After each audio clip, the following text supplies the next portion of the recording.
Guys, good morning everyone. Ayan po ang iluluto ko po ngayon mga kalodi. Ayan po ang ulam po namin ngayong tanghalian. Sitaw po, tsaka po talbos ng sitaw. And then pritong galunggong po, kapatner po niya.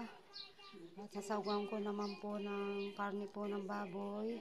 At susukaan ko naman po siya ng bayabas po. Ang kukunin ko lang po dyan sa bayabas, yung pong pinaka balat lang po niya. Babalatan ko po siya, tapos yung pinaka kuwan po niya, balat po niya.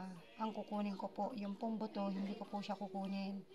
Yan po ang panunuka ko po sa sitaw at saka talbos po ng sitaw. Igigisa ko po siya sa alamang din po, na bagoong po, tsaka po pritong galunggong po. Yan po ang ulam po namin ngayong tanghalian na aking piniprepare po. Yan po mga kalodi. Yan, good morning everyone. Thank you so much. God bless po. Always take care po ang lahat mga kalodi.